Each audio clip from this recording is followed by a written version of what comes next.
Hello friends, welcome back. तो चलिए हम स्टार्ट करने वाले हैं पार्ट नंबर 4, जो पॉलिटी से रिलेटेड हमारे यहाँ पे पार्ट होगा। इससे पहले 3 पार्ट हो चुके हैं।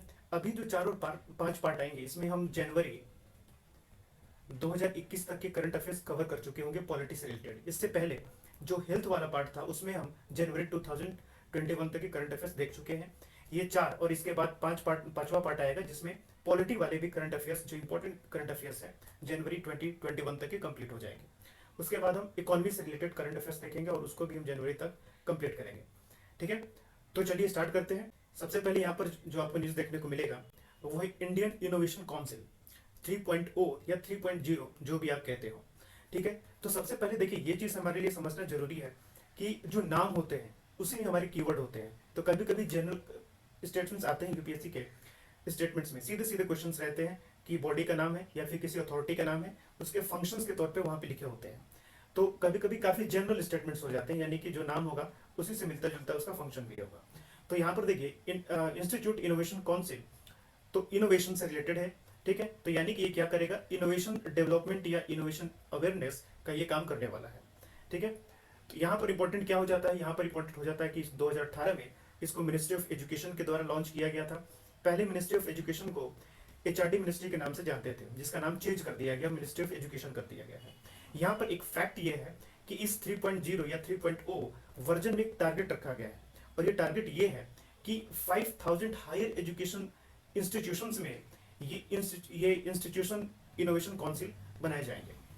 अगर हम करंट की बात करें या फिर अभी तक क्या स्टेटस रहा है बात करें, तो करीब 1700 जो हायर एजुकेशन इंस्टीट्यूशंस हैं वहाँ पर इस काउंसिल को बनाया गया है। लेकिन ये आपको जानना जरूरी नहीं है। ठीक, it is not important. Target याद रखिए कि 5000 इंस्टीट्यूशंस का टारगेट रखा गया है, जहाँ पर इंस्टीट्यूशन इनोवेशन काउंसिल को बनाया जाएगा। नेक्स्ट देखते हैं पोषण। ठीक है, तो पोषण ये कीवर्ड है, भले इसका फुल फॉर्म है prime minister's overreaching scheme for holistic nutrition Abhiyaan और ऑल्सो कोऑर्डिनेशन न्यूट्रिशन स्ट्रेटेजी। तो अगर फुल फॉर्म भी आता है तो आपका न्यूट्रिशन से रिलेटेड ये कीवर्ड है। अगर पोषण के नाम से भी आता है तो पोषण क्या, पोषण it's also related to nutrition.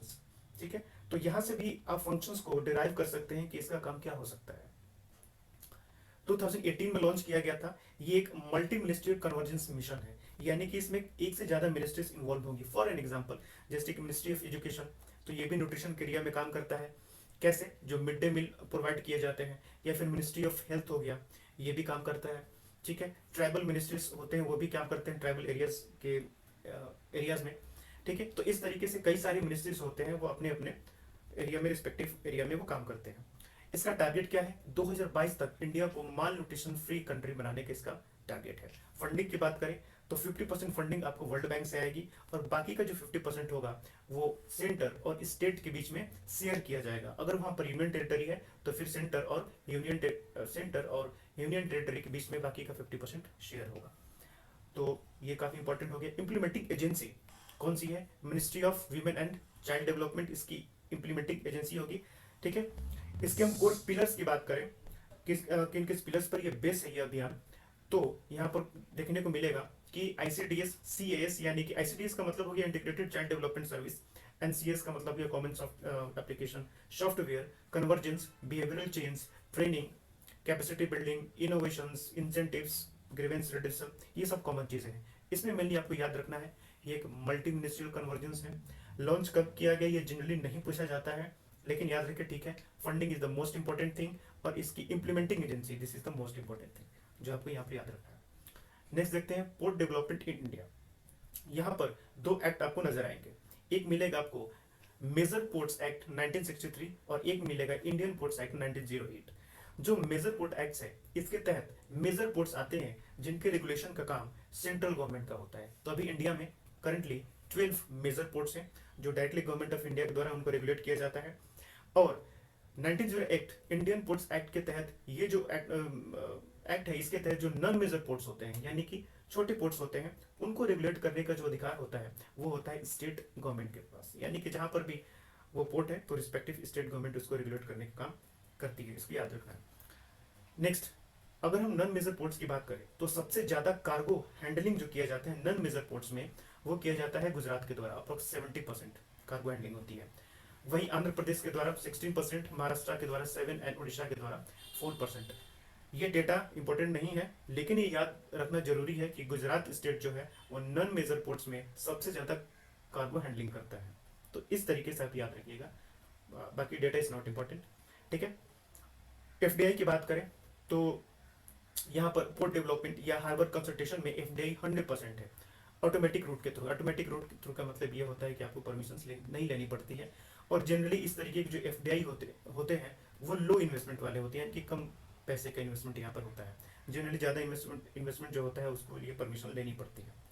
ठीक है, चलिए नेक्स्ट देखते हैं प्रीपैक्स। अब समझिए कि प्रीपैक्स होता क्या है। जैसे कि आपने आईबीसी का नाम सुना होगा, इंसॉल्वेंसी एंड बैंक्रप्सी कोर्ट। इसमें क्या होता है कि जो स्ट्रेस एसेट्स होते हैं उनकी रिजोल्यूशन का काम होता है। तो यहाँ पर क्या होगा कि जो इन्वेस्टर होते हैं यानी कि कंपनी के शेयर होल्डर्स, और जो सिक्योर क्रेडिटर्स होते हैं, सिक्योर क्रेडिटर्स का मतलब होता है कि वैसे लोग जिनके लोन के पीछे कोई ना कोई कोलेटरल रखा हुआ है, ताकि वो कोलेटरल को बेच के उसका ऑप्शन करके वो अपना लोन रिकवर कर सकते हैं। ठीक है, तो ये इन्वेस्टर्स और ये सिक्योर्ड क्रेडिटर्स जो होंगे, इनके बीच में एग्रीमेंट किया जाता है कि किस तरीके से इस लोन को रिकवर किया जाए। ठीक है, यहाँ पर पब्लिक बिडिंग प्रोसेस नहीं होता। पब्लिक बिडिंग प्रोसेस का मतलब क्या होता है कि आईबीसी के थ्रू आपने ये भी पढ़ा होगा कि अगर कोई रेजोल्यूशन तक ना पहुंचे मैकेनिज्म, या फिर जो हमारा सोल्यूशन ना मिले, तो फिर यहाँ पर जो क्रेडिटर्स होते हैं वो क्या करते हैं कि उसका ऑक्शन करते हैं। ठीक है, तो ऑक्शन क्या है, एक पब्लिक बिडिंग प्रोसेस है। जो ज़्यादा पैसा देगा उसको वो मिल जाएगा। तो यहाँ पर ये बिडिंग प्रोसेस नहीं होगा, एक समझौता होगा इन्वेस्टर, शेयर होल्डर और क्रेडिटर्स के बीच में। देखिए, यहाँ पर ये पहले भी सिस्टम हमारे यहाँ लागू था, लेकिन पहले इस प्रोसेस को फॉलो करने के लिए एनसीएलटी यानी कि नेशनल कंपनी लॉ ट्रिब्यूनल से परमिशन लेना पड़ता था। लेकिन यहाँ पर आप देखिएगा कि एक कमेटी बनाई जाती है एमएस साहू की चेयरमैनशिप के अंडर में। इन्होंने रिकमेंडेशन किया कि ये जो प्री पैक का मैकेनिज्म है, इसको आईबीसी के अंडर में इंक्लूड किया जाना चाहिए। अगर इसको आईबीसी के अंडर में इंक्लूड कर लिया जाता है तो फिर यहाँ पर एनसीएलटी से परमिशन लेने की जरूरत नहीं पड़ेगी। ठीक है, लेकिन फिलहाल जब तक ये आईबीसी में इंक्लूड नहीं होता है तब तक इसके लिए आपको एनसीएलटी की परमिशन लेने की जरूरत है। ठीक है, तो प्रीपैक समझिएगा कि ये प्रीपैक्स होता क्या है। नेक्स्ट देखते हैं national startup advisory council. Again keyword पर ध्यान दीजिए, स्टार्टअप एडवाइजरी काउंसिल यानी कि स्टार्टअप के डेवलपमेंट के लिए, स्टार्टअप को प्रमोट करने के लिए एक बॉडी बनाई गई है, काउंसिल बनाई गई है, जो गवर्नमेंट ऑफ इंडिया को एडवाइस करने का काम करेगी। ठीक है, अब ये न्यूज में बॉडी रहती क्यों है, यहाँ पर गवर्नमेंट ऑफ इंडिया ने कहा कि इस काउंसिल में हम कुछ नॉन ऑफिशियल मेंबर्स को भी अपॉइंट करेंगे। और ये नॉन ऑफिशियल मेंबर्स कहाँ से आएंगे, तो यहाँ पर कहा गया कि कोई भी स्टार्टअप, जो स्टार्टअप से उनके जो फाउंडर्स होंगे उनके मेंबर्स, या फिर जो कंपनी स्केल हो चुकी है उनके मेंबर्स हो गए, या फिर जो इंक्यूबेटर्स होते हैं। इंक्यूबेटर्स ये एक प्लेटफॉर्म की तरह होता है जो इन्वेस्टर्स या स्टार्टअप को जोड़ने का काम करते हैं एक साथ। अगर किसी स्टार्टअप को कोई इन्वेस्टर चाहिए, ठीक है, या इन्वेस्टर को कोई स्टार्टअप तक पहुंच चाहिए, तो ये इनक्यूबेटर्स क्या करते हैं, प्लेटफॉर्म प्रोवाइड करते हैं जहां पर इन्वेस्टर और स्टार्टअप के लोग दोनों मिल सकते हैं। ठीक है, तो हैंड होल्डिंग का काम करते हैं इनक्यूबेटर्स। तो ऐसे लोग भी यहाँ पर इसके मेंबर हो सकते हैं। टेन्योर की बात करें तो 2 साल, या फिर जो भी गवर्नमेंट ऑफ इंडिया नोटिफाई करे उसके अकॉर्डिंग इनका टेन्योर होगा। ठीक है, तो जैसे मैंने कहा कि स्टार्टअप इकोसिस्टम को बिल्ड करने के लिए, स्टार्टअप को प्रमोट करने के लिए ये क्या करेंगे, गवर्नमेंट को एडवाइस करेंगे। चेयरमैन कौन होगा इस काउंसिल का, minister of commerce and industry, it is very important. ये यहाँ पर आपको याद रखने वाली चीज है। कन्वेयर कौन होगा काउंसिल का, कन्वेयर का मतलब कि काउंसिल की बैठक, मीटिंग कौन बुलाएगा। ठीक है, तो ये बुलाने के काम करेंगे ज्वाइंट सेक्रेटरी, किसके, department of promotion of industry and internal trade, ये इंपॉर्टेंट हो जाता है आपको। और एक्स ऑफिशियो मेंबर्स, ये भी इंपॉर्टेंट है। तो ये एक्स ऑफिशियो मेंबर्स जो होंगे वो डिफरेंट मिनिस्ट्रीज, डिपार्टमेंट और ऑर्गेनाइजेशन से आएंगे, लेकिन इनका जो रैंक होगा वो ज्वाइंट सेक्रेटरी से नीचे का नहीं होना चाहिए। ठीक है, तो ये चीज आपको याद रखनी। National anti doping agency, again keyword, anti doping agency. तो यानी कि जो एंटी डोपिंग का मतलब समझते हैं, जैसे कि कभी कभी न्यूज में रहता है ओलंपिक्स होती है, कोई भी एशियन गेम्स वगैरह ये सब होते हैं, तो यहाँ पर टेस्टिंग की जाती है। ठीक है, एथलीट्स की टेस्टिंग की जाती है, कहीं उन्होंने ऐसे कोई अनएथिकल ड्रग्स तो नहीं लिया। तो इस तरीके की एजेंसीज जो होती हैं इंडिया में भी है। ठीक है, जिसको नेशनल एंटी डोपिंग एजेंसी के नाम से जानते हैं। तो इसका एस्टैब्लिशमेंट आपको एक सोसाइटी के तौर पर 2005 में किया गया है। और जब भी सोसाइटी के तौर पर किसी का एस्टैब्लिशमेंट होता है तो उसको रजिस्टर्ड किया जाता है सोसाइटी रजिस्ट्रेशन एक्ट 1890 के तहत। और ये काम करते हैं under ministry of youth affairs. तो ये आपका काफी इंपॉर्टेंट हो गया। सेकंड, ये एक सोसाइटी के तौर पर है। कब फाउंड किया गया ये उतना इंपॉर्टेंट नहीं है, लेकिन सोसाइटी के तौर पर है, ये इंपॉर्टेंट आपका हो जाता है। ठीक है। ऑब्जेक्टिव की बात करें तो जैसा मैंने कहा कि एंटी डोपिंग एजेंसी है, तो ये एंटी डोपिंग के रेगुलेशन में ही काम करते हैं। तो वाडा कोड को इम्प्लीमेंट करने का ये काम करते हैं। वाडा कोड का मतलब क्या हुआ, जैसे इंडिया में एंटी डोपिंग एजेंसी, उसी तरीके से वर्ल्ड लेवल पर वर्ल्ड एंटी डोपिंग एजेंसी है, जो कुछ फ्रेमवर्क तैयार करते हैं, गाइडलाइंस, कि किस तरीके से डोपिंग को रोका जा सकता है, तो उसको इम्प्लीमेंट करने का भी काम करते हैं। ठीक है, इसको कंट्रोल करने का भी काम करते हैं, कोई प्रोग्राम्स भी चलाते हैं, ये एजुकेशन या अवेयरनेस फैलाने का भी ये काम करते हैं। तो इसी के तहत आप देखिएगा कि एक इंडियन डोप टेस्टिंग लेबोरेटरी भी इंडिया में बनाई गई है, जो मिनिस्ट्री ऑफ यूथ अफेयर्स के अंडर में काम करती है।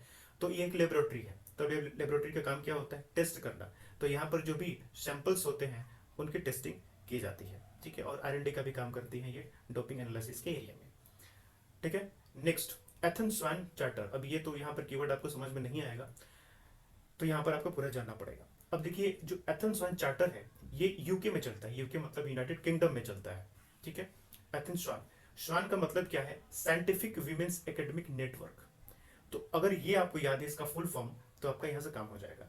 तो क्या है, साइंटिफिक वीमेंस एकेडमिक नेटवर्क, यानी कि विमेन का पार्टिसिपेशन एकेडमिक्स में या साइंटिफिक एरियाज में कितना है, ये दिखाने के लिए एथेना स्वैन ये चार्टर लाया गया है।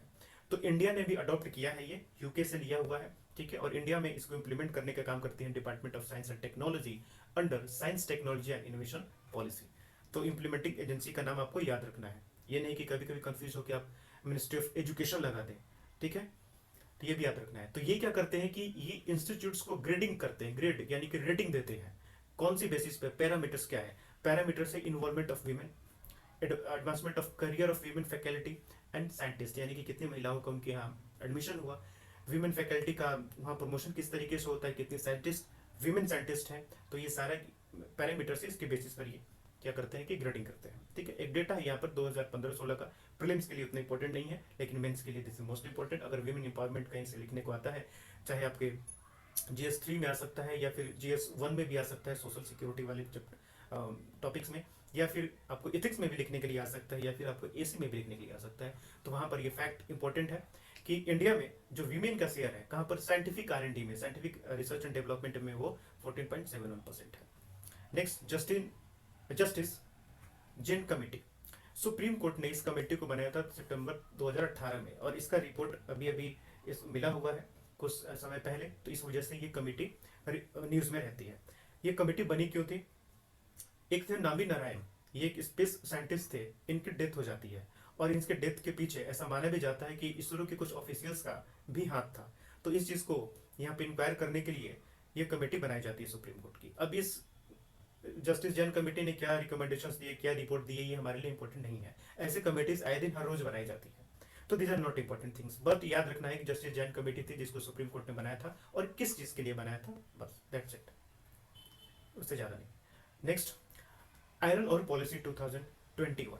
ये मिनिस्ट्री ऑफ रेलवे के द्वारा इंट्रोड्यूस किया गया है। Why, to govern the allocation of rakes and transportation of iron ores.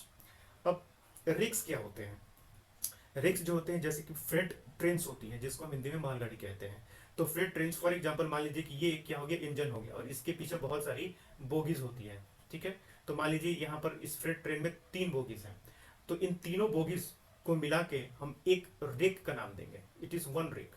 अब जिस मालगाड़ी में या फ्रेट ट्रेन में 5 बोगी हो गई, तो उन 5 बोगी को मिला के हम कहेंगे कि उस ट्रेन के लिए ये 1 रेक हो गया। ठीक है, वैसे इतना नहीं होता है, करीब 40-45 के आसपास फ्रेट ट्रेन में बोगीज होती हैं। ठीक है, तो रेक्स का कॉन्सेप्ट जो होता है फ्रेट ट्रेन में आता है, ये जनरली पैसेंजर ट्रेन का कॉन्सेप्ट नहीं है। ठीक है, तो किस तरीके से जो आयरन ओर होंगे उनका ट्रांसपोर्टेशन किया जाएगा, किस तरीके से हम उनको इस फ्रेट ट्रेन में कौन से रिक्स अलोकेट किए जाएंगे, ठीक है, कितना रिक्स अलोकेट किया जाएगा, ये सारा मैनेजमेंट का काम इस आयरन और पॉलिसी 2021 में रेलवे ऑफ मिनिस्ट्री ने बताया है। और ये भी कहा है कि अभी सारा का सारा ऑनलाइन होगा, और यहाँ पर रेलवे के द्वारा कोई भी डॉक्यूमेंटेशन स्क्रूटनी नहीं की जाएगी।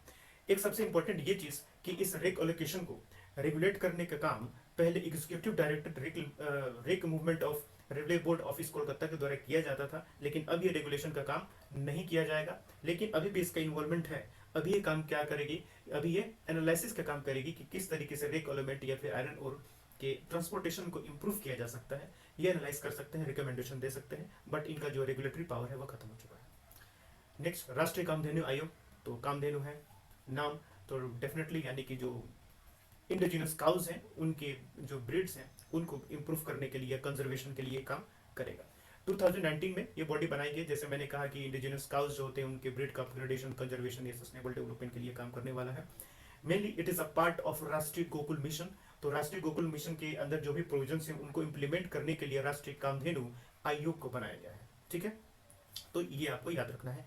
किस मिनिस्ट्री के अंडर में आएगा? This ministry of fisheries, animal husbandry and dairying के अंडर में आएगा। तो कभी मिनिस्ट्री ऑफ एग्रीकल्चर नहीं लगाना है। तो ये इंपॉर्टेंट हो जाता है कि किस मिनिस्ट्री के अंडर में आता है, किस मिशन के तहत बनाया गया है, ये इंपॉर्टेंट हो जाता है। काम क्या है, ये एक जनरल टर्म है, आपको याद रहेगा। ठीक है, एक यहाँ पर अभियान की बात भी की जाती है, ये भी याद रखिएगा। अभी दिवाली के समय पिछले साल 2020 में आया था कामधेनु दीपावली अभियान। इसके तहत ये कहा गया कि दिवाली के फेस्टिवल के समय पर काउडंग या पंचगव्य जो प्रोडक्ट्स होते हैं उनके यूज को प्रमोट किया जाए। अब ये काउडंग या पंचगव्य प्रोडक्ट्स होते क्या हैं? अपने गांव में देखा होगा, जिनके मिट्टी के घर होते हैं, इवन जिनके ईंट के भी घर हैं, वहां पर भी जब पुताई होती है, लिपाई होती है जिसको हम कहते हैं, तो काउडंग से किए जाते हैं, गोबर से किए जाते हैं, महिलाएं करती हैं गांव में, आपने देखा होगा। तो इसको प्रमोट करने के लिए एक कैंपेन चलाया गया था दिवाली के समय पे। तो आपको कामधेनु दीपावली अभियान ये याद रखना है। तो 2-3 चीजें यहाँ पर याद रखने लायक। Next, strategic policy and facilitation bureau. अब नाम से यहाँ पर आपको पता नहीं चलेगा, नाम से आप कंफ्यूज हो जाइएगा। स्ट्रेटेजिक पॉलिसी कुछ इस तरीके से हो जाएगी जैसे स्ट्रेटेजिक रिलेशनशिप डिफरेंट कंट्रीज के साथ बिल्ड करना है, तो यहाँ पर थोड़ा सा कंफ्यूजन हो जाएगा। तो यहाँ पर याद रखना जरूरी है। ठीक है, अब यहाँ पर ये किसके द्वारा स्टार्ट किया गया? तो 2 बॉडीज हैं, एक है आयुष मिनिस्ट्री और एक है इन्वेस्ट इंडिया। इन दोनों ने मिलकर इस ब्यूरो को स्टार्ट किया है। अब आयुष मिनिस्ट्री यहाँ पर इन्वॉल्व है, दैट मीन्स कि ये आयुष सेक्टर के डेवलपमेंट की ही यहाँ पर बात होगी। तो आयुष सेक्टर क्या है? जो हमारे ट्रेडिशनल मेडिकल ट्रीटमेंट मेथड्स होते हैं उनको प्रमोट करने के लिए आयुष सेक्टर है या आयुष मिनिस्ट्री है। ठीक है, तो मिनिस्ट्री का नाम पता तो आपका काम भी पता। ठीक है, ये ब्यूरो याद रखना है। नेक्स्ट, अर्पित तिवारी कमेटी। यूजीसी ने यानी कि यूनिवर्सिटी ग्रांट्स कमीशन ने अर्पित तिवारी कमेटी यहाँ पर बनाया। क्या पर्पस था इसका? पर्पस ये था कि जो सेंट्रल यूनिवर्सिटीज होती हैं, सेंट्रल यूनिवर्सिटी में जो अंडर ग्रेजुएट की एडमिशन के लिए एग्जाम लिए जाते हैं। अब आपको पता है कि अलग अलग सेंट्रल यूनिवर्सिटी अपना अलग अलग एग्जाम लेती है। ठीक है, अब दिल्ली में जो सेंट्रल यूनिवर्सिटी से अपना अलग एग्जाम लेती है, एमयू अलग लेती है, उधर बीएचयू अलग लेती है, इलाहाबाद यूनिवर्सिटी अलग लेती है, या फिर मतलब इंडिया में जितने भी सेंट्रल यूनिवर्सिटी है सबका अलग अलग एग्जाम होता है अंडर ग्रेजुएट प्रोग्राम में एडमिशन के लिए। तो इसका काम ये है कि ये जो अंडर ग्रेजुएट में एडमिशन के लिए एग्जाम होते हैं सब क्या होगा, एक कॉमन एंट्रेंस एग्जाम होगा। ठीक है, और ये एक कॉमन एंट्रेंस एग्जाम कराया जाएगा। तो इस चीज को कंसिडर करने के लिए आरपी तिवारी कमेटी का गठन किया गया कि किस तरीके से ये सारा काम होगा। ठीक है, एनपीए के बारे में आपको पता है, नेशनल एजुकेशन पॉलिसी, उसमें ये कहा गया, उसमें प्रोविजन ये भी है कि एनपीई के तहत यहाँ पर एक नेशनल टेस्टिंग एजेंसी बनाई जाएगी जो ये एग्जाम लेने का काम करेगी। और ये जो एग्जाम होंगे वो साल में 2 बार ऑर्गेनाइज किए जाएंगे for admission to bachelor degree in central universities. ठीक है, तो ये आपको याद रखना है। Global centre for nuclear energy partnership, ये याद रखना है कि वर्ल्ड का पहला न्यूक्लियर पार्टनरशिप बनाया गया है हरियाणा के झज्जर डिस्ट्रिक्ट में। गांव का नाम है खेरी जसौर विलेज। मेनली पर्पस क्या है? न्यूक्लियर एनर्जी को प्रमोट करना। तो न्यूक्लियर एनर्जी को किस तौर पे प्रमोट किया जाता है? सेफ यूज के लिए। ठीक है, वेपन बनाने के लिए नहीं। तो सेफ यूज के लिए मतलब क्या, हमें इलेक्ट्रिसिटी बनानी है, हमें रिन्यूएबल एनर्जी के तौर पर इसका यूज करना है, पोल्यूशन को कम करना है, जनरली यही होता है सेफ यूज। ठीक है, न्यूक्लियर एनर्जी का तो आपको काम भी पता लग जाएगा। तो कहाँ पे बनाया गया? हरियाणा के झज्जर डिस्ट्रिक्ट के खेरी जसौर गांव में। That's it. Next, national council for vocational education and training. Again keyword vocational education and training. ठीक है, तो काम आपको पता लगेगा किस मिनिस्ट्री के द्वारा ministry of skill development and entrepreneurship 2018 में लॉन्च किया गया। इसके तहत क्या हुआ, दो एजेंसी को मर्ज कर दिया गया और मर्ज करके ये बॉडी बनाई गई। वो 2 एजेंसी कौन सी है, ये इंपॉर्टेंट हो जाता है, ये भी इंपॉर्टेंट हो जाएगा। National skill development agency and national council for vocational training. ठीक है, इनको मर्ज करके ये बनाया गया। तो वोकेशनल एजुकेशन ट्रेनिंग का मतलब वही है कि ट्रेनिंग देने का काम करते हैं। वोकेशनल एजुकेशन है, लॉन्ग टर्म हो या शॉर्ट टर्म, वही सारा काम है इनका general terms. Next, Mahatma Gandhi institute of education for piece and sustainable development. Education for piece and development of sustainable development. अभी कुछ अलग तरीके का एजुकेशन नहीं है, ये जो हम एजुकेशन लेते हैं वो वही एजुकेशन है। बस कहने का मतलब ये है कि हमारी एजुकेशन इस तरीके से हो जिससे दुनिया में शांति है और सस्टेनेबल डेवलपमेंट को बढ़ावा दिया जा सके। ठीक है, तो बस यही है। तो कीवर्ड आपको याद रखना है, काम आपको याद हो जाएगा। किसने शुरू किया? यूनेस्को ने शुरू किया था with cooperation of government of India in 2012। ठीक है, और ये भी कहा गया कि ये लोग मिलके जो नेशनल एजुकेशन पॉलिसी 2020 है उसको भी इम्प्लीमेंट करने का काम करेगा। This is the general term कि नेशनल एजुकेशन पॉलिसी और यहाँ पर भी एजुकेशन होने की बात कर रही है, तो कहीं ना कहीं चीज़ें एक ही उनका उसका भी पर्पस ये होगा ही। ठीक है। National council for cultural relation, again cultural relation, तो कल्चरल रिलेशन किसके साथ? बाहर की कंट्रीज के साथ, दूसरी कंट्रीज के साथ ऑर्गेनाइज किया गया, इसको फंड किया गया 1950 में। ठीक है। कल्चरल रिलेशन दूसरी कंट्रीज के साथ करना, तो आपको पता है इसके अकॉर्डिंग कुछ कल्चरल एक्सचेंजेस भी होते हैं, हमारे यहाँ के कुछ म्यूजिशियंस, डांसर्स या फिर आर्ट्स जो होते हैं दूसरी कंट्री के साथ शेयर भी किए जाते हैं, एक्सचेंज भी किए जाते हैं, या हमारे यहाँ लोग दूसरी जगह जाके परफॉर्म भी करते हैं, तो सारा वही काम है। Next committee, Ram Gopal Rao committee, ministry of education के द्वारा क्यों आईआईटी में जो टीचर्स की यानी फैकल्टी की रिक्रूटमेंट होगी और जो स्टूडेंट्स के एडमिशन होंगे, इन दोनों मामले में किस तरीके से रिजर्वेशन को इम्प्लीमेंट किया जाए, इसके लिए राम गोपाल राव कमेटी बनाई गई है बाय मिनिस्ट्री ऑफ एजुकेशन। तो ये इंपॉर्टेंट हो जाता है, ये आपको याद रखना है। Next, international financial services centres authority, ध्यान रखिएगा, international financial services centre authority, आपको ये पता होगा करीब 2-3 साल से या फिर उससे पहले से भी न्यूज में रहा है कि इस तरीके का गांधीनगर गुजरात में गिफ्ट सिटी बनाई, गिफ्ट सिटी में ये सारी सेंटर्स बनाए जा रहे हैं। तो ये सेंटर्स जो है तो कुछ सर्विसेज प्रोवाइड करते हैं, किस तरीके? फाइनेंशियल सर्विसेज, कुछ भी हो सकता है, इंश्योरेंस हो सकते हैं, म्यूचुअल फंड्स टाइप के कुछ भी चीजें हो सकती है। ठीक है। तो अब ये एक अथॉरिटी बनाई गई है, वो क्या करेंगे? इन सेंटर्स को रेगुलेट करने का काम करेंगे, और इन सेंटर्स के द्वारा जो भी प्रोडक्ट्स दिए जाते हैं या जो भी सर्विसेज दिए जाते हैं उनको भी रेगुलेट करेंगे। This is general thing. तो फाइनेंशियल प्रोडक्ट, फाइनेंशियल सर्विसेज और ये जो सेंटर्स या इंस्टीट्यूशन है इनको भी रेगुलेट करने का ये काम करती है। इस अथॉरिटी का हेडक्वार्टर गुजरात गांधीनगर में मिलेगा। ये एक स्टैट्यूटरी बॉडी है। वाई? क्योंकि ये एक्ट के तहत में इसको बनाया गया है 2020 में। ठीक है। तो स्टैट्यूटरी बॉडी है, ये इंपॉर्टेंट हो जाता है काफी।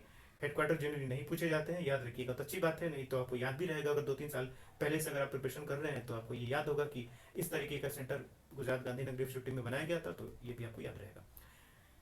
फिलहाल रिसेंटली इन्होंने एक फ्रेमवर्क बनाया है किस चीज के लिए? Regulatory sandbox. अब सैंडबॉक्स होता क्या है?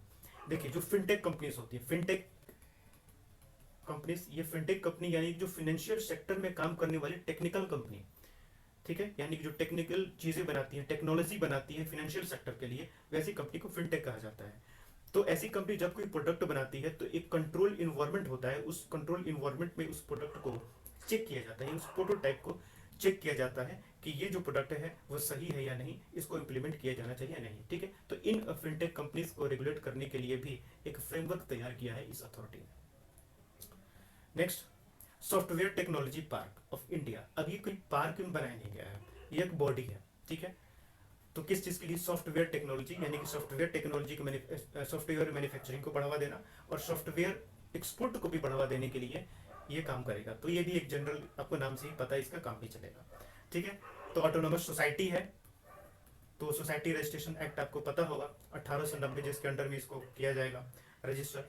किस मिनिस्ट्री के अंडर में? माइटी के अंडर में आता है, यानी कि ministry of electronics and information technology के अंडर में आता है। ये आपका इंपॉर्टेंट हो जाता है। कब स्टैब्लिश किया गया? It is not generally asked by UPSC. ठीक है। चेयरपर्सन की बात करें तो ये एक इंपॉर्टेंट हो जाता है, union minister of electronics and information technology. इसके जो यूनियन मिनिस्टर होंगे वो इसको, इसके चेयरपर्सन होंगे। ठीक है। तो 2-3 पॉइंट यहाँ पे इंपॉर्टेंट हो गए। AIPA, apex committee for the implementation of Paris agreement. अब ये कमेटी है जो पेरिस एग्रीमेंट के अंदर प्रोविजन है उनको इम्प्लीमेंट करने के लिए बनाई गई है। तो फंक्शन आपको पता चल गया नाम से ही।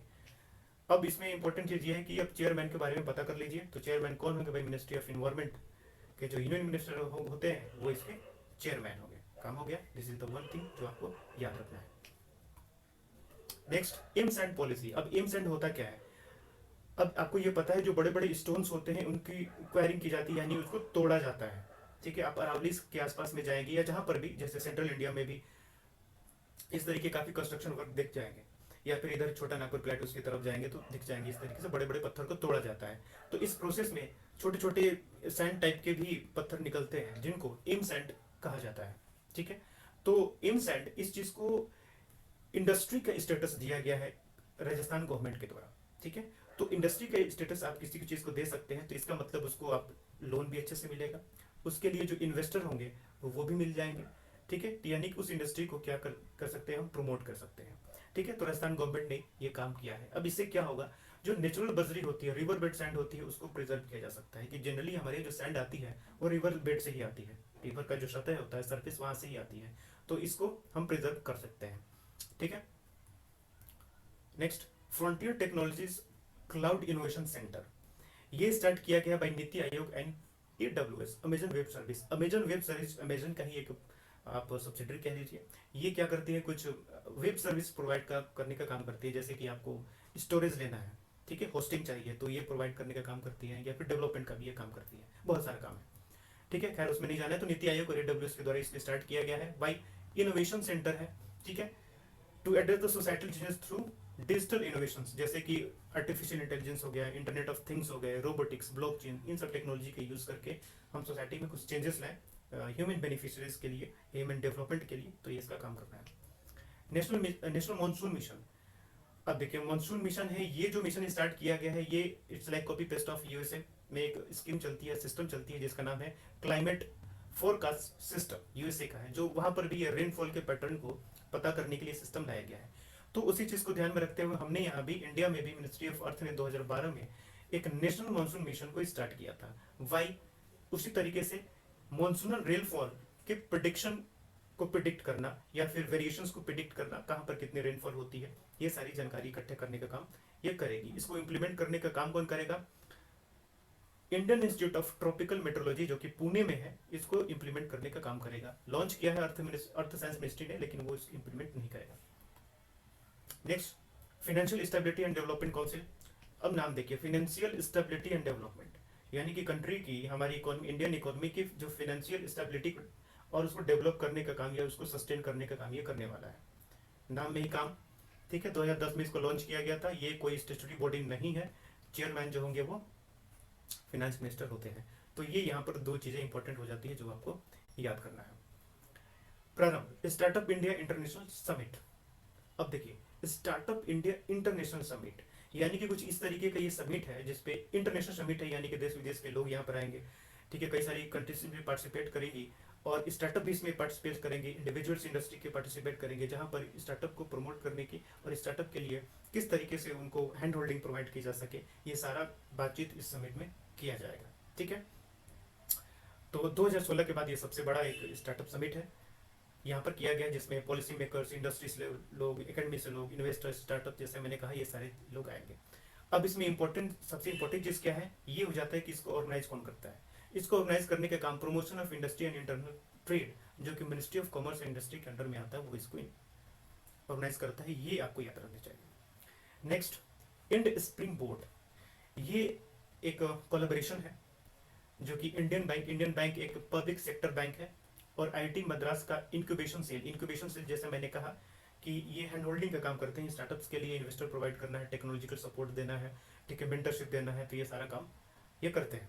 तो IIT मद्रास का इंक्यूबेशन सेल और इंडियन बैंक ने कोलैबोरेट करके इंड स्प्रिंग बोर्ड का निर्माण किया है, जो क्या करेंगे, स्टार्टअप्स को फंडिंग देने का काम करेंगे। तो इससे क्या होगा कि इंडियन बैंक फंडिंग भी दे देगा, उसका लोन भी सर्कुलेट हो जाएगा, और इंक्यूबेशन सेल की सहायता से स्टार्टअप्स को मेंटरशिप भी प्रोवाइड हो जाएगी। ठीक है, नेक्स्ट, के फोन प्रोजेक्ट।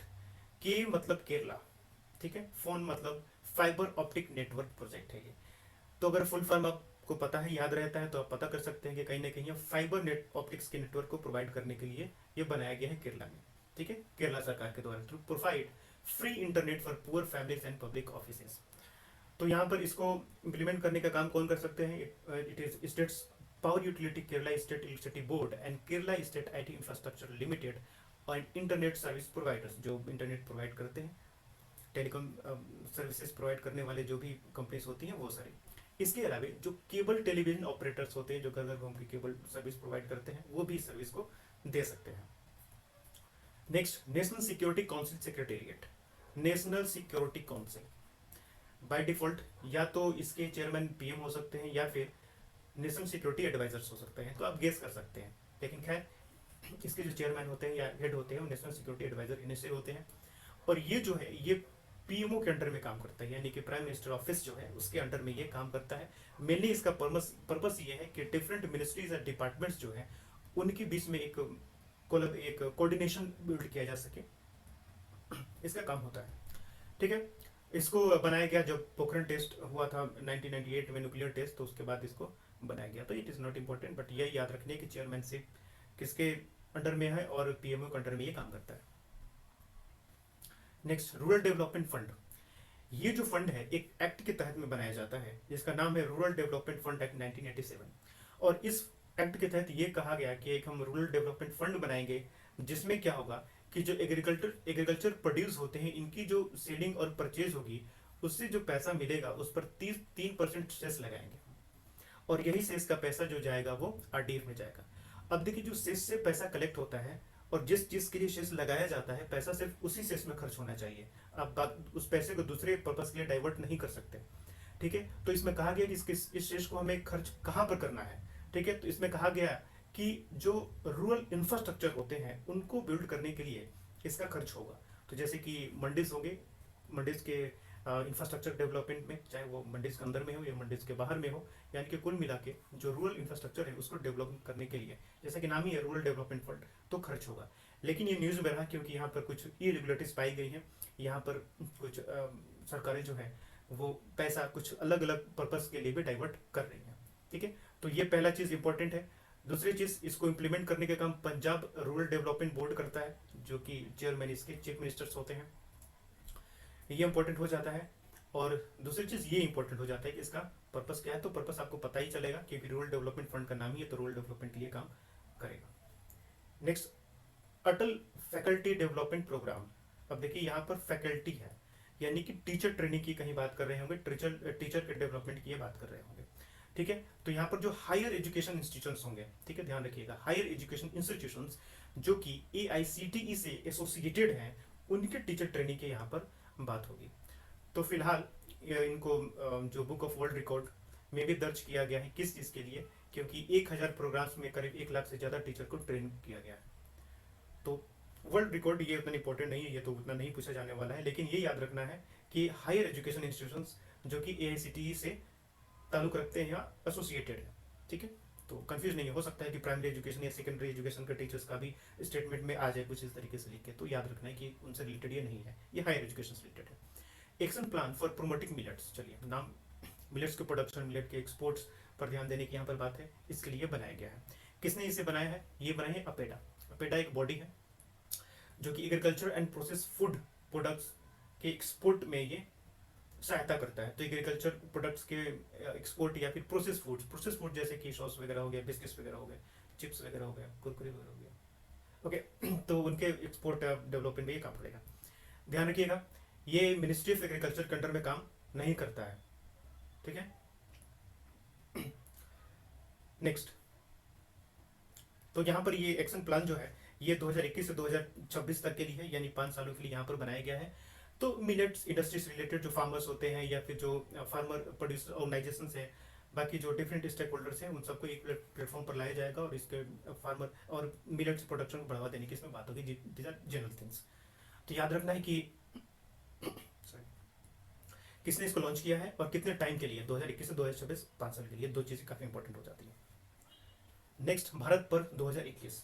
अब ये पर्व जो मनाया जा रहा है 2016 से मनाया जा रहा है, जो कि रिपब्लिक डे सेलिब्रेशन के साथ होते हैं, यानी कि 26 जनवरी के समय पर जो हम रिपब्लिक डे सेलिब्रेशन करते हैं उसके साथ साथ ही ये भारत पर्व चलता है। ठीक है, तो 2021 का एडिशन ऑर्गेनाइज किया गया है मिनिस्ट्री ऑफ टूरिज्म के द्वारा। मेनली इसका पर्पस क्या है? इंडियन कल्चर को लोगों तक पहुंचाना, एक जगह एक स्टेट के दूसरे स्टेट तक कल्चर को पहुंचाना, अवेयरनेस बढ़े लोगों के अंदर, राष्ट्रीय भावना की जो एक इच्छा है वो जागृत हो, यही सारा काम है। मतलब इट इज नथिंग। ओके, तो सबसे इंपॉर्टेंट चीज एक चीज और है कि 2021 का जो साल था, बांग्लादेश लिबरेशन का ये 50 साल पूरे हो जाते हैं।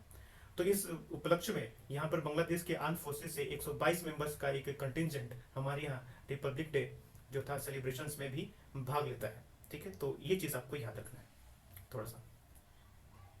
चलिए, वैभव समिट। वैभव समिट एक्चुअली ये एक समिट है जहाँ पर ओवरसीज या कि इंडिया के बाहर और इंडिया के जो रिसर्चर्स होंगे या जो एकेडमी से बिलोंग करने वाले जो लोग होते हैं उनकी एक समिट होगी। यहाँ पर टेक्नोलॉजी या इनोवेशन से रिलेटेड बातें की जाएंगी, बातचीत है सब। ठीक है, तो जैसे कि quantum technology, AI, machine learning, communication technology, यानी कि वही टेक्नोलॉजी एंड इनोवेशन वाली सारी चीज़ें यहाँ पर होने वाली है। इसको ऑर्गेनाइज करने का काम बहुत सारी ऑर्गेनाइजेशन मिलकर करेंगी, जिसमें डिफरेंट साइंस एंड टेक्नोलॉजी से रिलेटेड ऑर्गेनाइजेशन हैं, जिसमें एस&टी डेवलपमेंट भी है, यानी साइंस एंड टेक्नोलॉजी डिपार्टमेंट भी है, और DRDO भी है। तो कोई एक इस समिट को ऑर्गेनाइज करने वाली बॉडी नहीं। बल्क ड्रग पार्क, अब ये देखिए कोई पार्क नहीं है, ठीक है, सॉरी ये कोई पार्क नहीं है। ये मेनली क्या है कि इंडस्ट्रीज या मैन्युफैक्चरिंग इंडस्ट्री यहाँ पर बनाने की बात हो रही है। पहले तो ये समझिए कि बल्क ड्रग होता क्या है। बल्क ड्रग को API या फिर एक्टिव फार्मास्यूटिकल इंग्रेडिएंट्स के नाम से भी जानते हैं, जो कि मेडिसिन या ड्रग्स का एक इंग्रेडिएंट होता है। मतलब क्या हुआ, जैसे कि मान लीजिए कि एक फ्लू या फिर बुखार की दवा है, फीवर की दवा है, ठीक है, इस फीवर की दवा को बनाने में कुछ रॉ मटेरियल्स यूज हुए होंगे, ठीक है, तो वो जो रॉ मटेरियल्स होते हैं वो इंग्रेडिएंट्स होते हैं, तो उन्हीं को हम कहते हैं फार्मास्यूटिकल इंग्रेडिएंट्स। अब ये दो तरीके के हो सकते हैं, वो या तो एक्टिव भी हो सकते हैं या फिर वो पैसिव भी हो सकते हैं, ठीक है। तो एक्टिव फार्मास्यूटिकल इंग्रेडिएंट्स वो होते हैं जो एक्टिव तरीके से किसी भी बीमारी को सप्रेस करने में या फिर अपना इफेक्ट छोड़ने में वो काम करते हैं। जैसे कि फॉर एग्जांपल हम फीवर की यूज करते हैं एक जेनरिक ड्रग, जैसे कि पैरासीटामोल यूज करते हैं। एक्चुअली पैरासीटामोल क्या है, पैरासीटामोल जो है एक रॉ मटेरियल इंग्रेडिएंट है, okay, so it is an active pharmaceutical ingredient जो कि उस मेडिसिन को बनाने में काम आया है, ठीक है। तो इसी को हम बल्क ड्रग के नाम से जानते हैं, ठीक है। तो यहाँ पर गवर्नमेंट ऑफ इंडिया ने कहा है कि हम अक्रॉस कंट्री 3 ऐसे पार्क बनाएंगे जहाँ पर इस तरीके की एक्टिव फार्मास्यूटिकल इंग्रेडिएंट्स का मैन्युफैक्चरिंग किया जा सकता है, क्योंकि हमारे यहाँ मैक्सिमम इस तरीके जो इंग्रेडिएंट्स और रॉ मटेरियल्स जो होते हैं, जो फार्मास्यूटिकल इंडस्ट्री में यूज होते हैं, वो इम्पोर्ट करके आते हैं, और मैक्सिमम इम्पोर्ट करके चाइना से आते हैं, ठीक है। तो सरकार ने कहा कि 3 ऐसे हम पार्क हमारे यहाँ बनाएंगे। न्यूज में क्यों रहा, हिमाचल प्रदेश ने कहा कि अपनी इच्छा व्यक्त की कि हम अपने यहाँ इस तरीके का एक पार्क या फिर एक मैन्युफैक्चरिंग एस्टेब्लिशमेंट हम बनाना चाहते हैं। क्राइटेरिया क्या होगा इस तरीके का पार्क बनाने के लिए, एक स्टेट में केवल एक ही पार्क बनाया जा सकता है, वो एक स्टेट एक से ज्यादा पार्क इस तरीके का इस स्कीम के तहत नहीं बना सकता, बाकी अपने पैसे खर्च करके तो वो कितना भी बना ले, ठीक है। साथ ही साथ प्लेन एरिया में ये जो पार्क या फिर एस्टेब्लिशमेंट बनेगा उसके लिए कम से कम 1000 एकड़ की लैंड चाहिए, लेकिन अगर वो हिली स्टेट है तो वहां पर कम से कम 700 एकड़ का लैंड चलेगा, ठीक है। तो इसको याद रखना है। चलिए, पॉलिसी ऑन स्कूल बैग 2020। अब इसमें यह कहा गया कि 1 से 10 क्लास तक के जो बच्चे हैं उनका जितना वेट है उसका 10% ही मैक्सिमम वेट होना चाहिए उनके स्कूल बैग का, उससे ज़्यादा नहीं होना चाहिए, ठीक है। इसमें यह भी कहा गया कि जो प्री प्राइमरी स्कूल में पढ़ने वाले बच्चे हैं वो कोई बैग लेके नहीं जाएंगे। साथ ही साथ इसमें यह भी कहा गया कि डिफरेंट क्लास के लिए जो होमवर्क टाइम मिलता है, तो आप कितना होमवर्क टाइम अलोकेट कर सकते हैं मैक्सिमम, ये भी इसमें बातें की गई।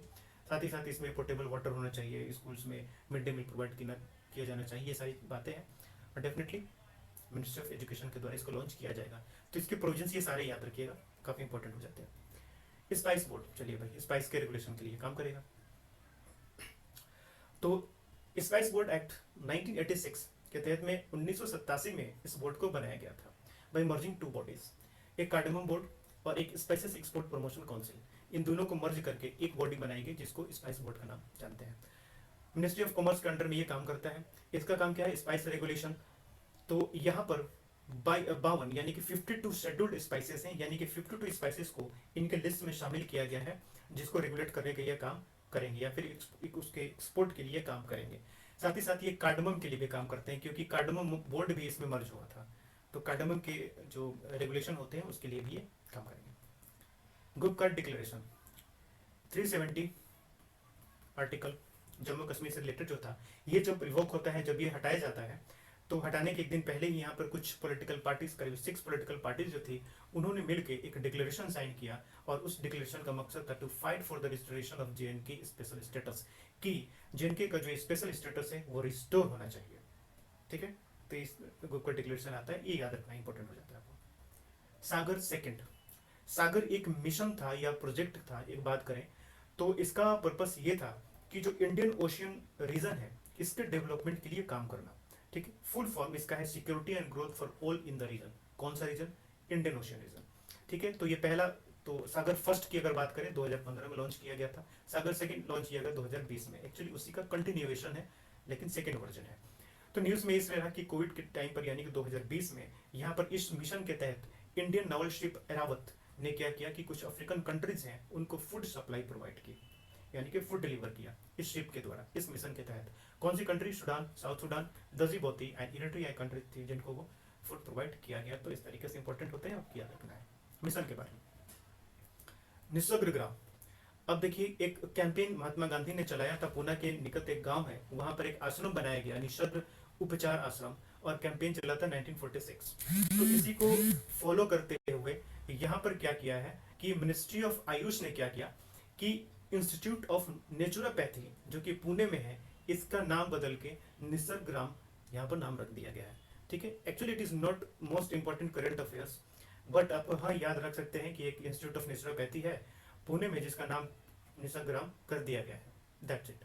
और मिनिस्ट्री ऑफ आयुष के अंडर में है, बस हो गया।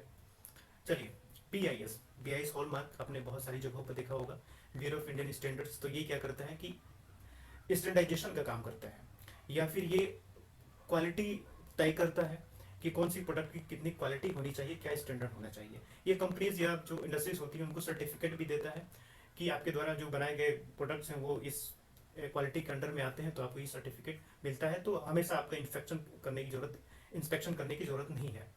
ठीक है, तो जनरल थिंग्स है, आपको याद है ये बनाया जाता है bureau of Indian standards act 1986 के तहत में इसका इस्टेब्लिशमेंट होता है। ये एक चीज़ इंपॉर्टेंट हो जाती है। दूसरी चीज़ इंपॉर्टेंट हो जाती है कि ये ministry of consumer affairs, food and public distribution के अंडर में आता है। तो दो चीज़ें आपको इसके याद रखनी है। डेवलपमेंट फाइनेंस इंस्टीट्यूशंस, ये जो इंस्टीट्यूशंस होते हैं मेनली जो लॉन्ग टर्म लोन्स होते हैं वो प्रोवाइड करने की कोशिश करते हैं। तो यहाँ पर ये बात की गई है कि नेशनल जो इंफ्रास्ट्रक्चर पाइपलाइन होगा उनको फंडिंग जो होगी वो इन इंस्टीट्यूशन से आएगी।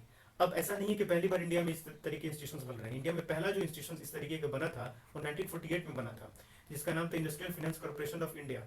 इसके अलावे आईसीआईसीआई और आईडीबीआई जो थे ये भी लॉन्ग टर्म प्रोवाइड जो फंडिंग प्रोवाइड करने वाले डेवलपमेंट फाइनेंस इंस्टीट्यूशंस थे। लेकिन बाद में आईसीआईसीआई जो था एक यूनिवर्सल बैंक में कन्वर्ट हो गया। ठीक है, आईडीबीआई अभी भी इस तरीके के लोन प्रोवाइड करता है इंडस्ट्रीज को, लॉन्ग टर्म लोन, और ये तो प्राइवेटाइज भी हो गया। अगर आपने इकोनॉमी में बैंकिंग पढ़ा होगा तो आपको पता होगा। ग्रीन बिल्डिंग कांग्रेस 2020, ठीक है, ऑर्गेनाइज किया गया है सीआईआई यानी कन्फेडरेशन ऑफ इंडियन इंडस्ट्री। ये कोई पब्लिक अथॉरिटी या बॉडी नहीं है, ये इंडस्ट्रीज जो है या कई सारी इंडस्ट्रीज के लोगों ने मिला के ये एक बॉडी बना देगी। ठीक है, काम क्या है?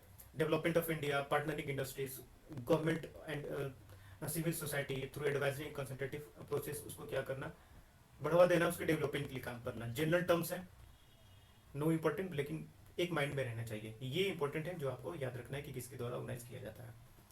Next, national investment and infrastructure fund. ये ऐसे इन्वेस्टमेंट होंगे जो कि इंफ्रास्ट्रक्चर फंड में या इंफ्रास्ट्रक्चर में इनका इन्वेस्टमेंट होगा। ठीक है, तो इसके लिए एक फंड बनाया गया 2015 में।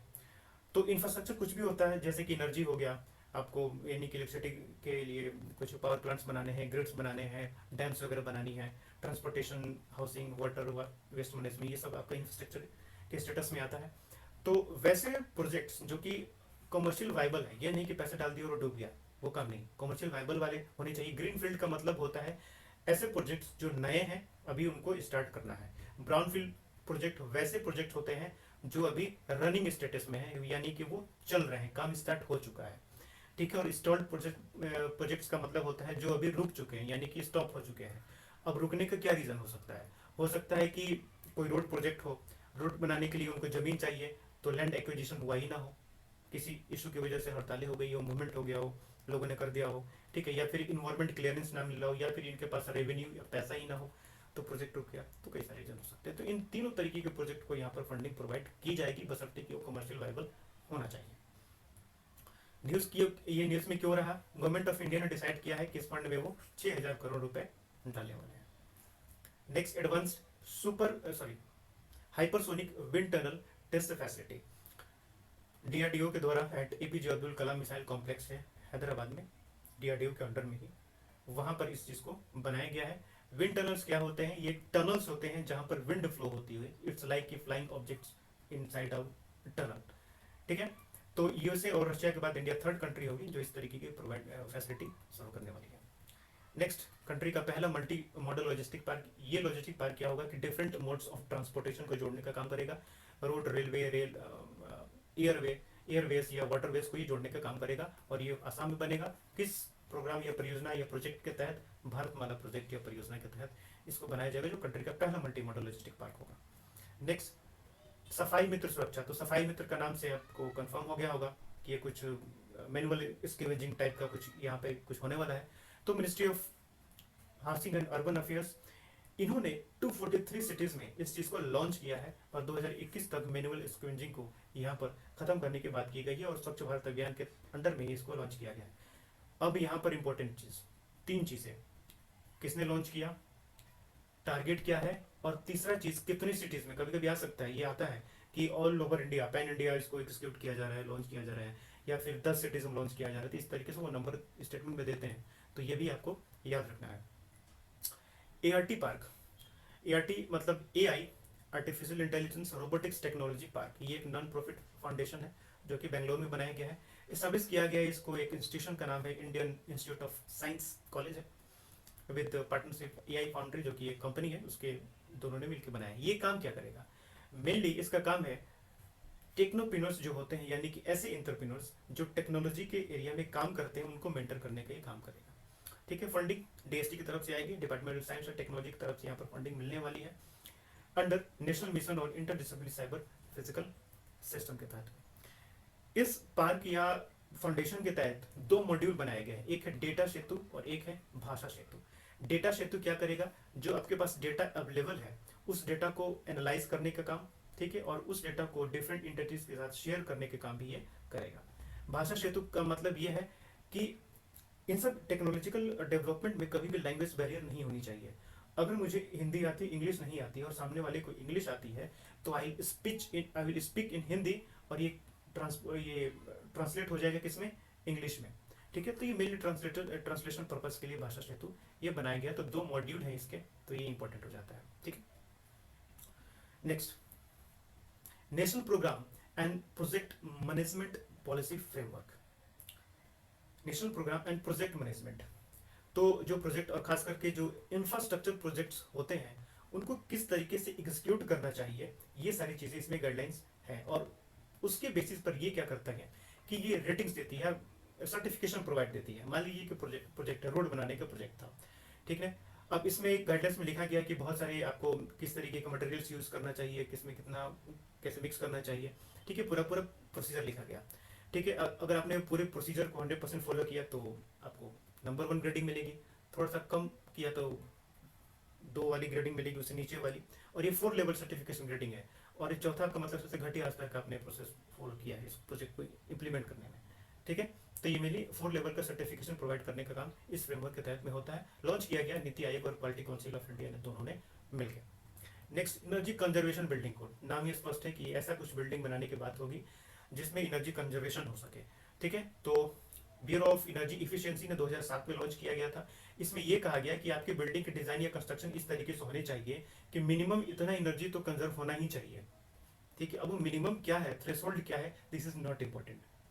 ठीक है, लेकिन ये है क्यों, कोड क्या है, ये आपको बस जानना है। इम्प्लीमेंट या इसको लॉन्च किसने किया, this is the most important thing. चलिए नेक्स्ट, नर्चरिंग नेबरहुड्स चैलेंज। अब ये क्या है, urban housing and urban affairs ministry ने लॉन्च किया है। इसमें यह है कि सिटीज में ध्यान रखिएगा, ये सिर्फ सिटीज के लिए, रूरल एरियाज के लिए नहीं है। यहाँ पर यह कहा गया कि सिटीज में रहने वाले जो लोग हैं उनकी लाइफ की क्वालिटी को किस तरीके से इम्प्रूव किया जाए, उसके लिए एक चैलेंज या एक कंपटीशन टाइप का ये स्टार्ट किया गया है। तो कौन से सिटीज में, क्या सभी सिटीज में, बिल्कुल नहीं, ये पूरे जितने भी 100 स्मार्ट सिटीज हैं वहाँ पे लागू होगा। साथ ही साथ जितने भी स्टेट और यूनियन टेरिटरीज की कैपिटल है वहाँ पर भी लागू होगा। और इसके अलावे ये 2 कैटेगरी के अलावे तीसरी कैटेगरी वैसी सिटीज जहाँ का पॉपुलेशन 5 लाख से ज़्यादा है, उन सिटीज में ये चैलेंज को लागू किया जाएगा। बाकी और कोई चौथी कैटेगरी में इसको लागू नहीं किया जाएगा। नेक्स्ट, प्रोजेक्ट मौसम। ये कल्चरल प्रोजेक्ट है, कल्चरल मिनिस्ट्री के द्वारा लॉन्च किया गया है। तो अगेन बात यही है कि माइक्रो लेवल पर, माइक्रो यानी कि इंटरनेशनल लेवल पर अपनी कंट्रीज के कल्चर दूसरे तक पहुंचाना, दूसरे को अपने तक पहुंचाना, ये सारी चीज़ें जनरल थिंग्स। माइक्रो लेवल पर अपनी कंट्री के बीच में ही अब डिफरेंट स्टेट्स में, लोकेशंस में अलग अलग कल्चर्स फॉलो होते हैं, तो लोग एक दूसरे के कल्चर को पहचान पाए। तो जैसे अभी हमने पीछे पढ़ा था कि ये जो रिपब्लिक का समय होता है उस समय भी हम इस तरीके का एक कल्चर पर्व मनाते हैं। तो आप कह सकते हैं कि कल्चर पर्व it's also like an initiative on micro level. ठीक है, नेक्स्ट, इको निवास संहिता, यानी कि इकोलॉजिकल निवास संहिता कुछ, यानी कि आपका जो रेसिडेंट होगा, यानी कि जो रेसिडेंशियल बिल्डिंग होगी उसके लिए कुछ कोड बनाए जाएंगे, एनर्जी कंजर्वेशन कोड, कि किस तरीके से एनर्जी को कंजर्व किया जा सकता है, ठीक है, by ministry of power. Sahakar Pragya, ministry of agriculture and farmers welfare by two capacity building of farmers, यानी फार्मर को ट्रेनिंग प्रोवाइड की जाएगी इसके तहत में। तो ये ट्रेनिंग के लिए यहाँ पर 45 मॉड्यूल बनाए गए हैं, यानी कि 45 एरियाज में उनको ट्रेनिंग प्रोवाइड की जाएगी। और ये ट्रेनिंग जो होगी थ्रू, जैसे पैक्स वगैरह होती है ना, पैक्स जिसको कहते हैं प्राइमरी एग्रीकल्चर कोऑपरेटिव सोसाइटीज, उनके थ्रू भी ट्रेनिंग प्रोवाइड की जाएगी। तो पूरे वर्ल्ड में यहाँ पर, सॉरी पूरे इंडिया में यहाँ पर 18 इस तरीके के ट्रेनिंग सेंटर बनाए जाएंगे जहाँ पर इस तरीके की ट्रेनिंग को प्रोवाइड किया जाएगा। बस ये याद रखना है किस मिनिस्ट्री के द्वारा होगा और क्या पर्पस है इसका, दैट इज इट, काम हो गया। नेक्स्ट, अडॉप्ट हेरिटेज प्रोजेक्ट, इस ये CSR की तरफ है, जो कॉर्पोरेट सोशल रिस्पॉन्सिबिलिटी के तहत काम होता था, कुछ उसी तरीके का है। यहाँ पर भी है कि कहा गया है कि कंपनी जो है कुछ हेरिटेज को अडॉप्ट करेंगी।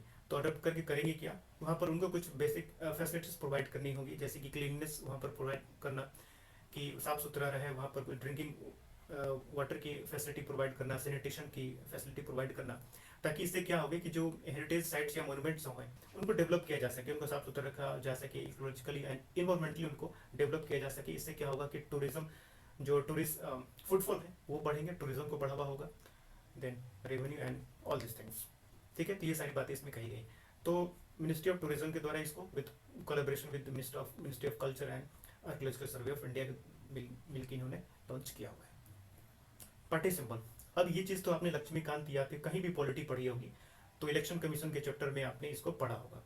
तो एक दो चीज़ें बस यहाँ पर है। यहाँ पर ऑर्डर है election symbols reservation allotment order 1968, जिसके अंदर इलेक्शन कमीशन का पावर होता है पॉलिटिकल पार्टीज को रिकॉग्नाइज करने का और सिंबल्स एलोकेट करने का। 2017 में इसको अमेंड भी किया गया। तो आपको पता है कि दो तरीके के सिंबल होते हैं, एक रिजर्व सिंबल होते हैं, एक फ्री सिंबल्स होते हैं। रिजर्व सिंबल किनको मिलता है, जो रिकॉग्नाइज्ड पॉलिटिकल पार्टीज होती हैं। अब रिकॉग्नाइज्ड पॉलिटिकल पार्टीज कौन सी होती हैं, जिनको नेशनल पार्टी या स्टेट पार्टी का दर्जा मिला होता है, ठीक है। और वहीं फ्री सिंबल्स जो होते हैं ये वो होती हैं जो अनरिकॉग्नाइज्ड पॉलिटिकल पार्टीज होती हैं, यानी कि इस तरीके के कोई स्टेटस इनको नहीं मिला होता है।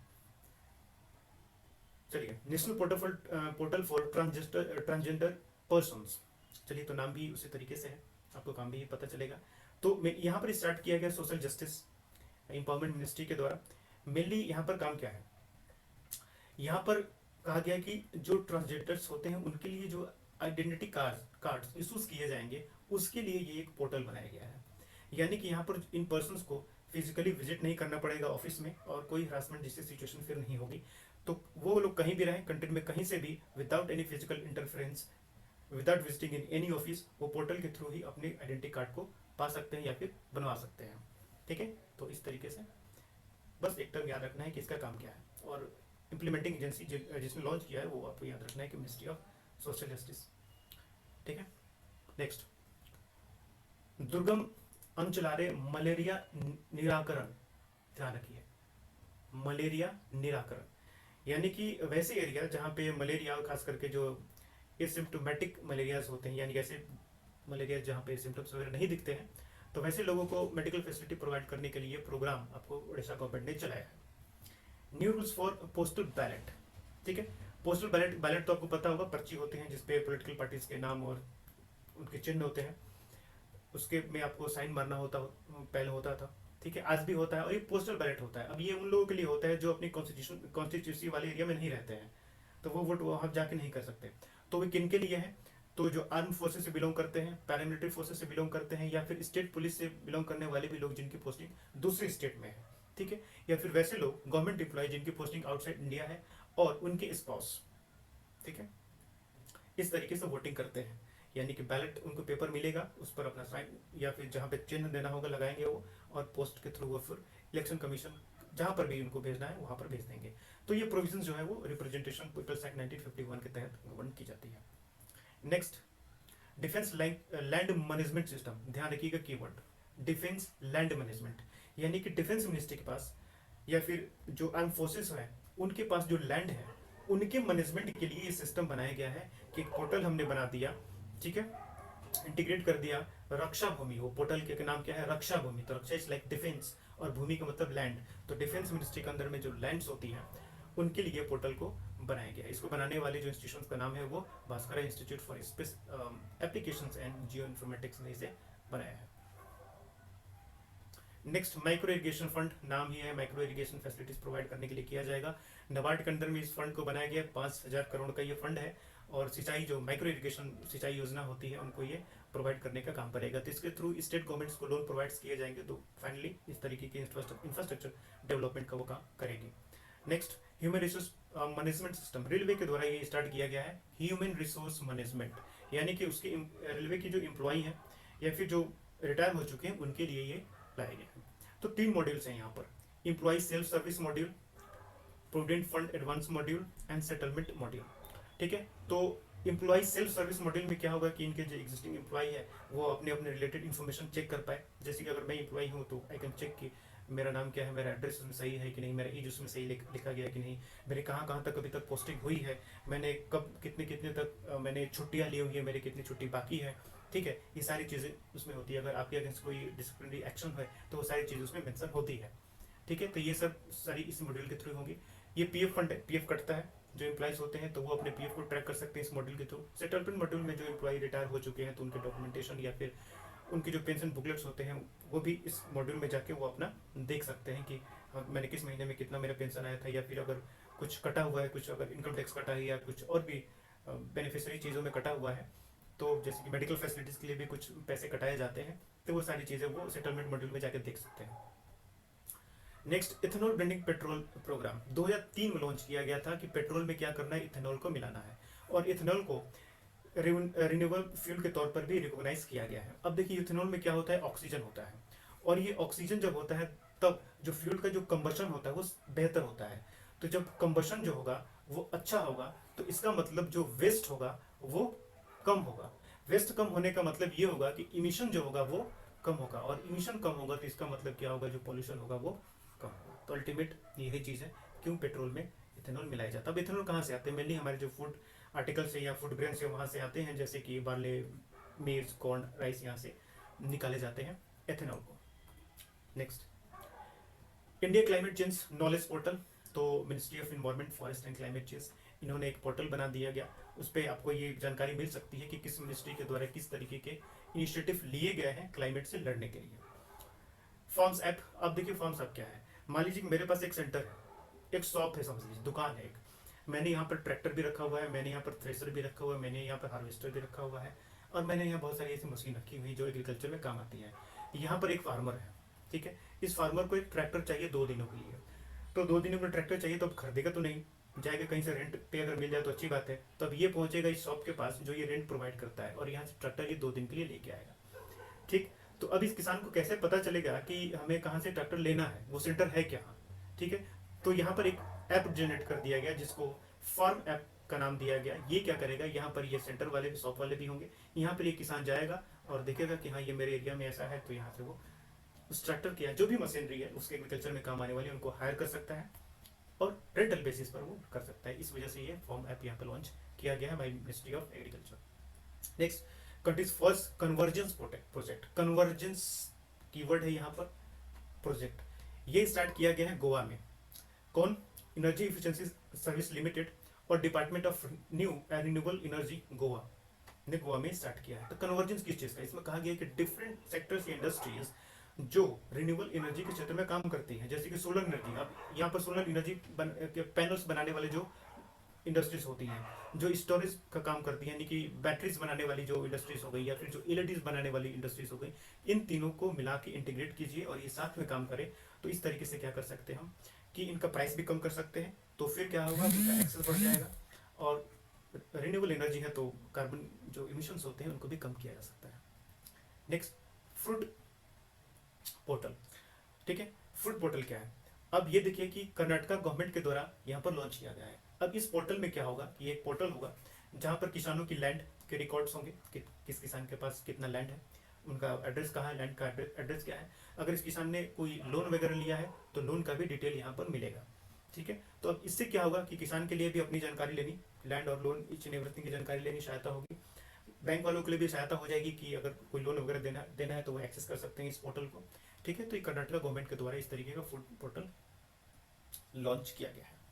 नेक्स्ट, जल शक्ति अभियान second, catch the rain awareness campaign. अब नाम ही है इसका कैच द रेन, यानी कि रेन हार्वेस्टिंग का काम करेगा, तो ये आपको याद ही नहीं करना है। तो याद क्या करना है आपको, किसकी कोलैबोरेशन से यहाँ पर लॉन्च किया गया, national water mission by national water mission with collaboration with Nehru Yuva Kendriya संस्थान। बस यही आपको याद रखना है। सही फसल का कैंपेन, सही फसल का मतलब, सही फसल का मतलब ऐसा फसल, हम कौन सी फसल को उगाएं ये डिसीजन लेना। तो कौन सा फसल हमारी क्लाइमेट या फिर हम जिस एरिया में रहते हैं वहाँ के वेदर के अकॉर्डिंग सुटेबल है। ठीक है, हम ऐसी फसल उगाएं जो कि वाटर इंटेंसिव ना हो, वाटर कम ले। हम वैसी फसल उगाएं जिसमें न्यूट्रिशंस ज़्यादा हो। ठीक है, हम वैसी फसल उगाएं जिनका इकोनॉमिक वैल्यू भी ज़्यादा हो। ठीक है, तो इन सबको ध्यान में रखते हुए हम ये फैसला लेंगे कि सही फसल हमारे लिए कौन है। दिस इज द कैंपेन सही फसल। ठीक है, तो इसको लॉन्च किया गया 2019 में नेशनल वाटर मिशन के द्वारा। चलिए नेक्स्ट, ऑपरेशन ब्लैक फेस। ये स्टार्ट किया गया महाराष्ट्र साइबर सेल के द्वारा। ब्लैक फेस ऑपरेशन का उद्देश्य ये होगा कि जो चाइल्ड सेक्सुअल एब्यूज मटेरियल्स होते हैं, ये वीडियोस भी हो सकती हैं, कोई टेक्स्ट भी हो सकता है, कोई पिक्चर्स या फोटोज भी हो सकती हैं जो इंटरनेट पर सर्कुलेट करती हैं। तो ऐसे मटेरियल्स को आइडेंटिफाई करना और ऐसे लोगों के अगेंस्ट एक्शन लेने का काम इस ऑपरेशन के तहत किया जाएगा। तो अब इस चीज को आइडेंटिफाई करने के लिए आपको कोई ना कोई सॉफ्टवेयर चाहिए। तो वो सॉफ्टवेयर का नाम है क्राउलर, जो कि इंटरपोल के साउथ एशियन विंग से महाराष्ट्र के साइबर सेल ने अक्वायर किया है। तो इस क्राउलर सॉफ्टवेयर का यूज किया जाएगा ऐसे मटेरियल्स को आइडेंटिफाई करने में। Operation black face. Petroleum and explosive safety organization. ठीक है, तो नाम ही है पेट्रोलियम एंड एक्सप्लोसिव, तो पेट्रोलियम प्रोडक्ट्स को रेगुलेट करने का काम। अब एक्सप्लोसिव का मतलब जैसे कि फायर क्रैकर्स होते हैं, पटाखे बनाए जाते हैं, उसको भी रेगुलेट करने का काम ये करता है। ठीक है, it works under the department of industrial policy and promotion, DIPP, ministry of commerce and industry. यहाँ पर लिखा हुआ है not ministry of petroleum and natural gas. अब इसका यहाँ पर नाम आ गया पेट्रोलियम का, इसका मतलब ये नहीं है कि ministry of petroleum and natural gas के अंडर में आता है। ठीक है, तो ये ministry of commerce and industry के अंडर में आता है। ठीक है, अब ये ऑर्गेनाइजेशन जो होते हैं वो हायर कैपेसिटी वाले फायर क्रैकर्स की इंडस्ट्री को रेगुलेट करते हैं, जो बल्क में फायर क्रैकर्स बनाती हैं।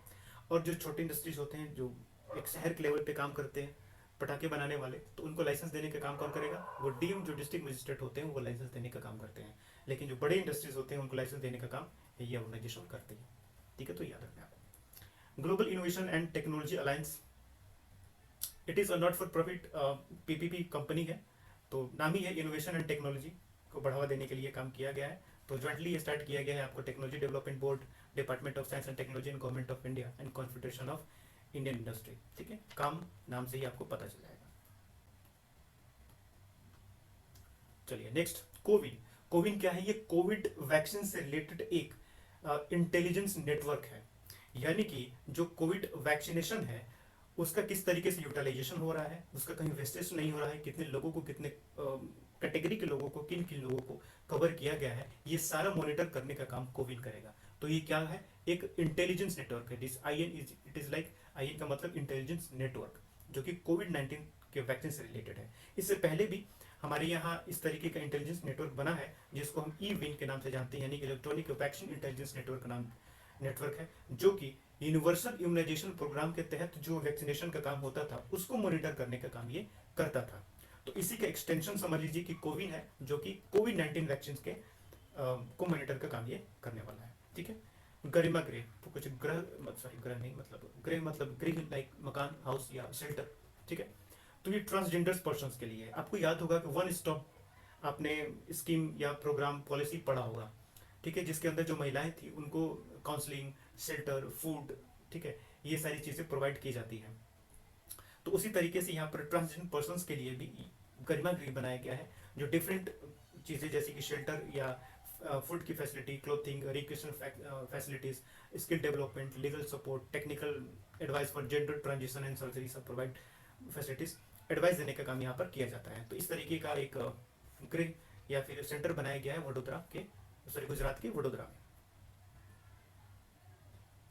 चलिए नेक्स्ट, फायरफ्लाई बर्ड डाइवर्टर्स। अब ध्यान रखिए, डाइवर्टर्स है यहाँ, और यहाँ पर बर्ड है, तो बर्ड को डाइवर्ट करने के लिए यहाँ कुछ मशीन्स बनाए गए हैं।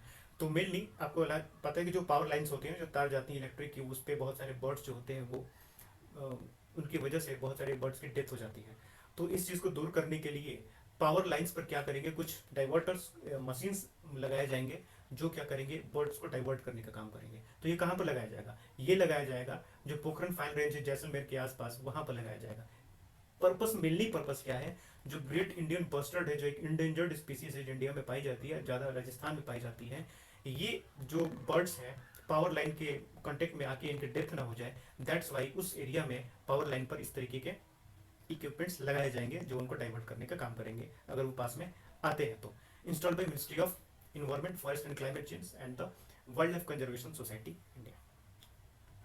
नेक्स्ट, केवाड़िया टूरिज्म सर्किट, एक सर्किट है, ये नर्मदा डिस्ट्रिक्ट में पड़ता है आपको।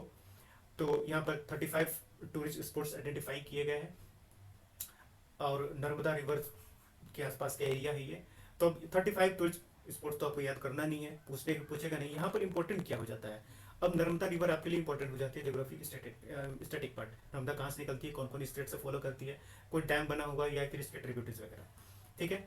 उसके बाद लोकेशन पूछ सकता है, मैच कराने के लिए कभी कभी आता है कि बताइए भाई मैच कीजिए कि बढ़िया लोकेशन किधर पड़ता है, तो उस हिसाब से ये इंपॉर्टेंट हो जाता है। अदरवाइज सर्किट 35 को नहीं आता, पूछा नहीं आता। कोस्टल रडार चेन नेटवर्क, ये इंडिया के द्वारा लाया गया है। मेनली ये है कि हाई सीज के थ्रेट को मॉनिटर करने के लिए कि कहीं किधर से कोई अंदर ना आ जाए।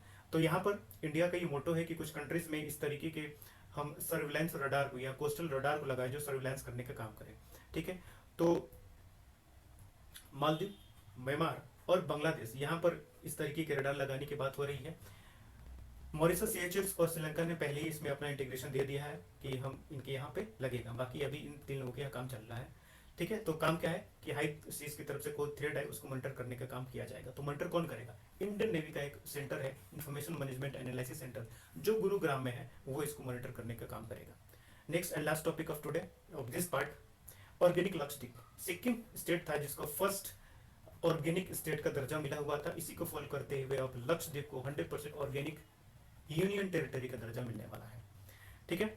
तो ये दर्जा देता कौन है, ये दिया जाता है under participatory guarantee scheme through परंपरागत कृषि विकास योजना के द्वारा, ये आपको स्टेटस दिया जाता है। तो बस याद रखना है कि सिक्किम के बाद अब लक्षद्वीप जो है उस रास्ते पर ऑर्गेनिक होने के रास्ते पर चल चुका है, ठीक है। तो इस तरीके से 4 पार्ट काफ़ी लंबा हो गया। मैं भी चाहता हूँ कि जल्दी चीज़ें कंप्लीट हो। अब छोटे छोटे पार्ट में 15-20 मिनट का वीडियोस बनाने से कोई फायदा नहीं है, जल्दी कंप्लीट होगा तो आपके लिए ज़्यादा वक्त मिलेगा बाकी चीज़ों के लिए, ठीक है। इसके बाद जो 5th पार्ट आएगा, 5th पार्ट में हम पॉलिटी का ये जो जनवरी 2021 तक का करंट अफेयर्स है ये कंप्लीट हो जाएगा, ठीक है। तो चलिए मिलते हैं नेक्स्ट बार अब 5th पार्ट के साथ। तब तक थैंक यू, बेस्ट ऑफ